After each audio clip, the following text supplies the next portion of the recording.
We all watched Cobra Kai and we know how it ended.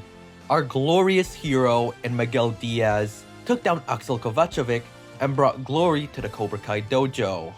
The writers of Cobra Kai, like they have throughout the entire series, put Miguel on this big, gleaming pedestal, you could say. All the spotlight and fan favoritism went to him. After all, he was our All Valley champion, Sekai Taikai champion, star pupil of Johnny, the first teen we were introduced to. Overall, it's safe to say that out of the teens in the show, he's our hero. But then, there's his so-called brother, as described by the show. The guy who got runner-up, runner-up, runner-up, over and over again, written to be one of the main characters, but in my opinion, just seems to be the Robin to our Batman. It's Robby Keene. And don't get me wrong, I loved watching Miguel succeed in Cobra Kai, but it just feels like the writers wrote Robby off the entire series just to get subpar accomplishments to everybody else. In this video, we're gonna talk about why Robby Keene deserved better. And it all starts with our first introduction to Robby, which wasn't even in the first episode, it was in the second. So, the entire premise of episode 1, entitled Ace Degenerate, was created so that we sympathize with Johnny and his future student in Miguel. Introductions in a series are important, which is why we were built to root for a man trying to build his life back while helping a kid in Miguel gain some confidence in life. But in the same way that an introduction can make us love a character, it can also make us envy them. We've been made to love Johnny so far, which is why when we first get to Robby, we're asking ourselves, why is this high school junkie who got caught doing drugs trying to talk to our main character this way? Because from our perspective, the writers didn't let us see all the abandonment that Robby's gone through via an absent father figure, so we don't see a son calling out his neglectful father for who he really is. We just see some worthless junkie trying to tell a decent man what's right. Meanwhile, in the background of all this is Miguel working hard for his better good.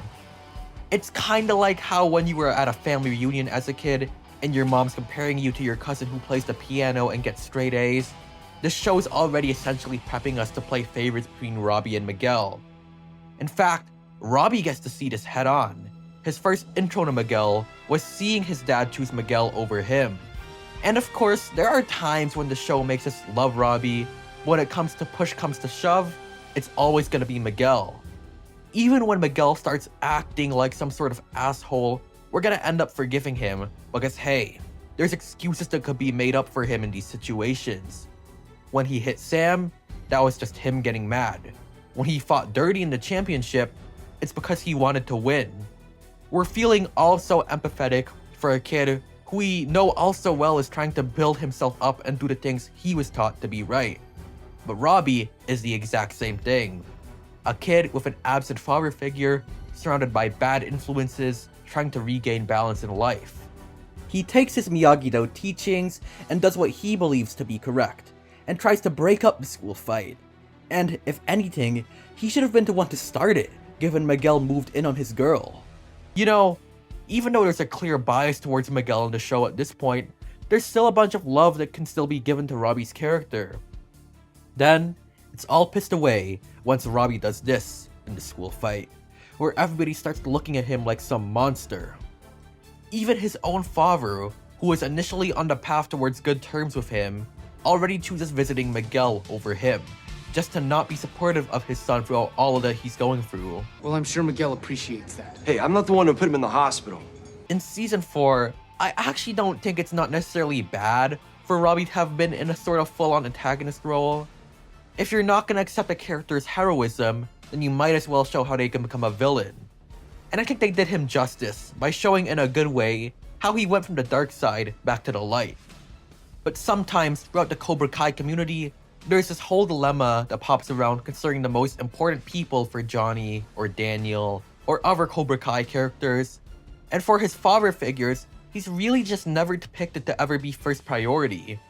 In the initial seasons, Daniel is depicted to be his father figure, but it's more some sort of love triangle between him, Daniel, and Sam, in which it's so obvious that Daniel's gonna choose Sam. And there's definitely a clear argument for Johnny's love towards Robby, but the show shows the Miguel-Johnny dynamic so much more, to a point where it feels like Robby's just on the other side of things. And then there's his accomplishments. Like, what has the show really proven he actually won? The guy got runner-up in the first All Valley, runner-up in the second All Valley. He finally scored his first victory as the captain for Miyagi-Do, but the manner in which he did it just feels so stupid. He was unfocused, then he realized he needed to win for Tori, and then suddenly he became some sort of beast. And this concept of Robby stupidly needing to be focused in order to be at his best is some sort of stupid concept in my opinion. For about 90% of Season 6 Part 2, Robby's entire captain arc is spent with us yelling at the screen about how much he sucks at fighting, whilst our characters say it too, and once again, we have to feel like Miguel deserved the spotlight instead of him. But that's not all. The show was already prepping us to think that Robby was some sort of asshole for winning the captain spot before his horrible fighting. They introduced such a whole Miguel needing it for Stanford arc, whilst it doesn't really specify or emphasize a real reason for Robby to need this, even though he clearly does given his poor academic record. And then, in Part 3, where it finally looks like our hero is going to score the ultimate accomplishment for Miyagi-Do as Sekai Taikai champion, he's just gonna go ahead and get injured. Now, we can all look at him as our poster child of sympathy, the guy who was so close but just had to be in second place again. But don't worry, the Cobra Kai writers can do him justice. Because in the end, even though he sat on the sidelines watching Miguel take on the ultimate hero role, he's still a champion. Because he's winning at life. He got a contract doing professional karate, and that's Robby Keene's good ending for you. But in my opinion, that just feels so bleak. We were waiting throughout the entire series for Robby to get the same kind of glory as Miguel, and even a character like Hawk got more accomplishments that felt more meaningful, whilst Robby's final karate resume looks like second place, and second place, just repetitively over and over again. And don't get me wrong, I love Cobra Kai, and the way they can make a corny show have emotional depth, but Robby needed more justice to be done in his name. Honestly, I would love it if Netflix would make a potential spin-off series about him and Tori as the main characters, with the other Cobra Kai cast making cameo appearances here and then. But with that said, ladies and gentlemen, that's why Robby Keene deserved better.